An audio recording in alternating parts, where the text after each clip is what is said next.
Hola, vamos con la tercera parte del capítulo 11. Aquí en esta parte, así como en el Voynich lo resumí, bueno, aquí básicamente la evolución es que hubo un premio Nobel después del 22, o sea, hubo un premio Nobel para los dos ganadores del COVID. Entonces yo creo que pues voy a tratar de leerlo, pero básicamente lo que hay que mostrar es los ganadores del premio Nobel por el COVID, por la cura para el COVID. Y aunque tenía varias imágenes que todas conectan de alguna forma con esas imágenes, todas como estaban en el mismo perfil, ya tengo claros quiénes son los ganadores del Nobel del COVID. Entonces, bueno, hay que corregir un poco este capítulo, igual que el capítulo de Voynich, porque todavía nunca se sabe cómo va a terminar este tipo de cosas, pero el COVID parece que ya. Bien, suscríbanse a mi canal, compartan, activen la campanita, etcétera. Vamos con el coronavirus COVID-19, título. Anteriormente hablé del ébola, pero no tuve pruebas fehacientes de su exactitud. Es por ello, por lo que pienso publicar en este libro el resultado de la o las imágenes a partir de lo trabajado con el coronavirus, pues aún no existe vacuna. En esa época no existía vacuna cuando lo hice. Mi técnica aún no está totalmente definida, por eso debo intentarlo. Hoy 13 de marzo del 2020, Vicky y yo hicimos 2 retratos hablados con diferencia de una semana entre cada uno.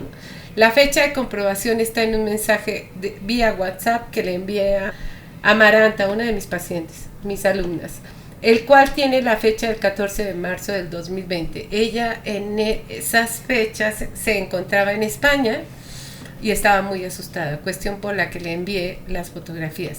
Esta es una de las fotos que tomé y marca 14 de marzo. Bueno, ahí están las 2 fotos que se hicieron y resultaron que se ven aquí, las imágenes se ven jóvenes, pero ¿saben qué? Se ven muy parecidos. La de arriba, bueno, la primera es la de la izquierda y la segunda es el de la derecha. Y ahorita sí lo muestro, pero en esa época esta imagen de los 2 ganadores del premio Nobel no la tenía. Entonces esto es nuevo, que lo estoy incorporando en el libro y que sí coincide mucho, pero ellos como de jóvenes, más jóvenes. Ahorita ya están muy grandes. Yo me coloqué como el creador de la vacuna, ya que esta es de suma importancia debido a la pandemia que se vive actualmente. El riesgo de muerte por esta enfermedad aún es muy bajo. En este momento en México nos encontramos en fase 1. Estos 2 son los 2 retratos hablados. El parecido entre uno y el otro es muy alto, además de que la imagen es fija y fuerte, lo que me muestra que posiblemente son el mismo, pero no eran el mismo, eran 2, tal cual el holograma. Pido una disculpa por la calidad de los retratos. Le tomé una foto con el celular a la pantalla de la PC, afortunadamente, ya que al instalar una actualización del sistema de mi computadora, el programa Face 4 ya no logró abrir. De no haber tomado fotografía al monitor, el trabajo se hubiera perdido. Siempre me pasan cosas desastrosas como esta. No sé si sea porque me pongo nerviosa o porque no estamos listos para recibir la información que el holograma pueda brindar. Como lo dije antes, esto es investigación. Si me equivoco, puedo seguir intentándolo, pero si no, es posible que haya encontrado la técnica en relación con las enfermedades. En 1 o 2 años lo sabré. Estamos en 2024 y que sí lo supe. Bien. Hay otras fotos, como les digo, se parecen mucho. Puse algunas fotos, no tiene caso ponerlas ya porque ya está claro quién es.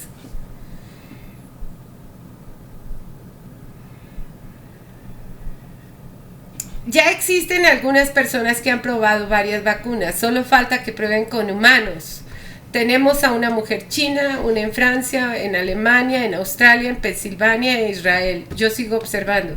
Sé que la imagen de Face no es totalmente exacta, pues la persona a la que vimos tenía un tipo de cabello largo, pero no lo encontramos en el programa. Bueno, hoy se publicó la noticia de que en Inglaterra va bien la vacuna y ahí está una imagen que también coincide con las imágenes que saco. O sea, es como que ese era el perfil de la persona que iba a encontrar la cura, pues. Bien, hasta acá dejo la investigación. El caso es que sí puedo mostrar esas imágenes y si las cotejan, van a ver que sí se parecen, pero ya tengo los verdaderos. Bien, título, la gripa. En una ocasión enfermé de gripa. Al hablar en el espejo con ella, vi en el holograma a Donald Trump. México no lo quería, o sea, México no le gustaba. Ahorita ya lo ven diferente, pero en esa época no.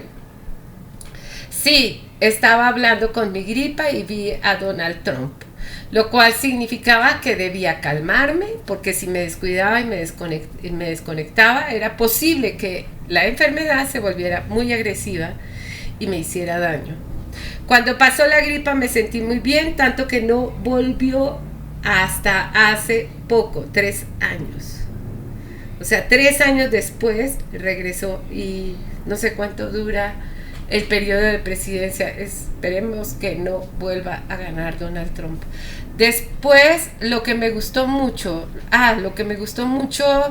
que tardara tanto en regresar una gripa. No he vuelto a tener gripas después de esa última. Y así voy entendiendo el significado de lo que logro ver en los hologramas y del holograma en sí mismo. Simón Bolívar, título. En otra ocasión llegó al consultorio una señora, una clienta.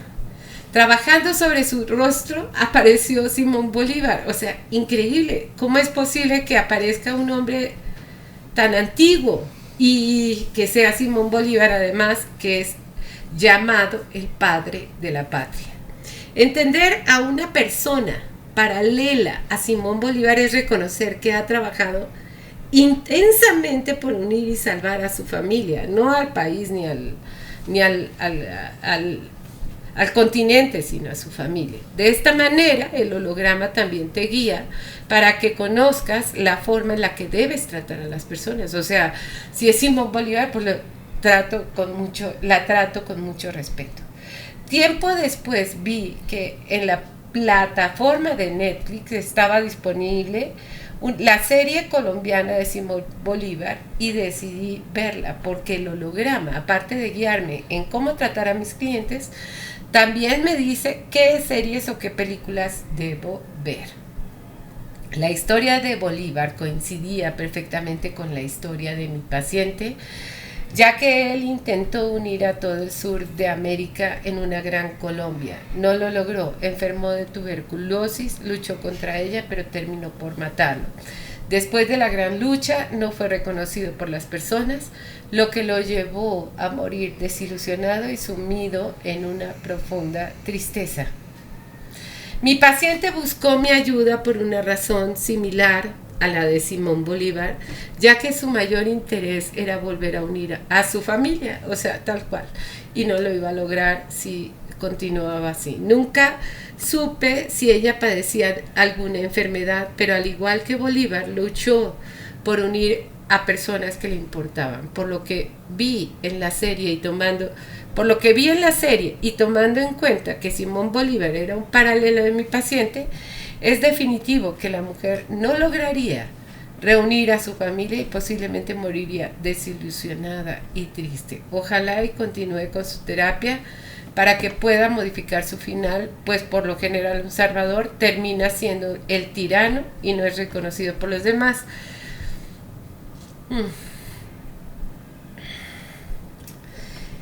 Sí, y bueno, esto es muy fuerte, ¿no? Eh, y me pega ahorita muy duro porque estoy viviendo algo muy parecido. Pero eh, lo importante acá es que ella debería, si, debería haber continuado la terapia, lo cual no hizo, y reconectar con su deseo y despedirse de salvar a los demás. Es lo que me corresponde a mí conmigo. El personaje que actuó como Simón Bolívar en la serie se llama Luis Jerónimo Abreu, gran actor que cuenta con una gran facilidad histriónica. En mi sistema conozco a un paralelo que en lugar de ser un gran libertador cometió violaciones a la ley y pasó un tiempo en la cárcel. Pensé entonces que ellos, esos hombres que están en la cárcel, podrían ser grandes libertadores, debido a que en el inconsciente ser libertador o maleante, aunque es totalmente opuesto, termina en el infinito siendo lo mismo. No siempre me llegan casos normales, también me llegan casos delincuenciales. La familia. Un día llegó toda una familia sin el padre, es decir, que llegaron la madre y los hijos con sus respectivos esposos y esposas. Nos sentamos en redondel y todos me preguntaban sobre su hermano muerto. Conforme hablaba con cada uno, yo me limitaba a ver el holograma que aparecía sobre sus rostros y contestaba con base en ello. Tengo mucho pasto y acá no sé si escuchen el motor, si lo escuchan, no se enganchen con el ruido. No es lo mismo que venga una persona a visitarme, una sola persona, a que toda una familia venga. Esto es mucho más imponente, pero cuando se vence el miedo, se vuelve muy enriquecedor. Yo no sabía ni siquiera cómo había muerto. Ellos no me habían dado datos.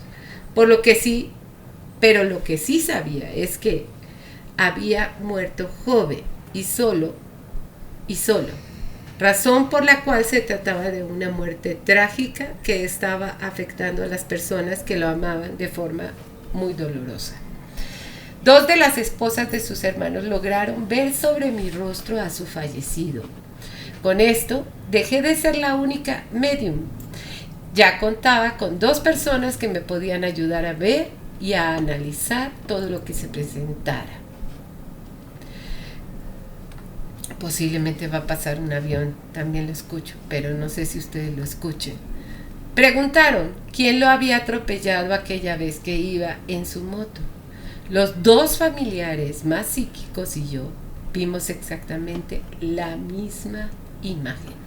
En aquel terrible acontecimiento el asesino lo atropelló y huyó, por lo que el joven se desangró y murió.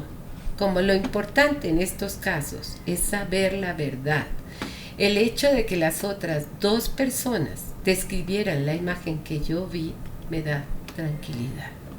Al final trabajé con la mamá, hicimos un ejercicio en el cual ella hablaba con el asesino de su hijo. Ella me preguntó por qué lo había matado, a lo que respondí, basada en el holograma de mi sistema que vi en su rostro, porque su hijo me robó. Al terminar la sesión, todos salieron muy contentos, a pesar de que fue una situación terrible. Cuando la madre hablaba conmigo, lloraba, tosía y vomitaba a causa de lo doloroso de su situación. Sumado a esto, se enteró de que su hijo era un ladrón. O se enteró o ya lo sabía y lo confirmó. Tiempo después, una persona de la familia me volvió a contactar y me confesó que el fallecido andaba en muy malos pasos, que lo que yo le había dicho a su madre del muchacho era totalmente cierto, ya que esta persona se dedicaba al robo. Me quedé pasmada. He visto mediums en televisión que nunca hablan del lado oscuro, pero con el holograma esto se ocurre. O sea, cuando vas con una medium te dice, sí, te amé, te adoré, ¿no? Los detalles bonitos. Con el trabajo de medium, no. Con mi trabajo de hologramas, no. Su hijo me robó. O sea, y créanme que es súper enriquecedor, tanto para la madre que no eleve a su hijo tanto, porque cuando se vuelve un gigante, ¿cómo lo despides? ¿Cómo lo cierras? Mientras más alto sea, más difícil cierras. Mientras más claro veas todo, es más fácil cerrar. Bien, he visto mediums en televisión que nunca hablan del lado oscuro, pero con el holograma esto sí ocurre. Y esto es muy importante. Por lo que el hecho de que la madre escuchara la verdad sobre su hijo fue muy importante, pues la idealización sobre su hijo baja y esto la ayuda a aterrizar en su realidad. El holograma nos lleva a la verdad y con ello dejamos de idealizar lo que perdimos, aclaramos ciertos temas con nuestros seres queridos muertos, aceptamos y comprendemos la realidad tal cual es. Aquellos procesos que están escondidos por muchas razones y aquellos secretos familiares que no salieron jamás a la luz, no seguirán ocultos en la oscuridad gracias al holograma, por lo que podremos crecer. Sé que debo aprender a tener fe en el holograma por 3 razones. La primera es que hay una descalificación muy fuerte hacia los mediums. Entonces te miran como pinche loca o qué loca estás, perdón por la palabra. Segundo, por la existencia de la negación de los clientes hacia lo psíquico. Y tercero, porque cuando el holograma me lleva a revelar algo que está oculto, como su hijo es un ladrón, porque su hijo me robó, las personas suelen evadirlo. O sea, cuando pasó eso, las personas empezaron a hablar de otras cosas y a negar como esa realidad, pero eso sale. Situación que no me da certeza de si la información que me da la imagen es real, pero después, como les conté, me llamó esta mujer y me dijo que efectivamente yo lo que dije fue cierto. Pero como dice el dicho, la verdad nos hará libre. Pero el problema es que uno dice lo que lee y si la otra persona está negando, se hace güey o se hace el que no leyó o el que yo estoy o me mira como qué loca estoy, y lo otro es que lo psíquico pues no lo creen. Entonces viene y yo debo seguir creyendo y no me debo mover y seguir creyendo, debo seguir creyendo en el holograma. Afortunadamente una de las personas presentes en el caso posteriormente me contactó para decir que lo que había dicho era cierto. Por un lado, lucho contra la incredulidad y por otro, lucho contra aquellos clientes que no desean que sus secretos salgan a la luz. Vamos a terminar con esta tercera parte del capítulo 11 y nos vemos en el siguiente capítulo, en la cuarta parte.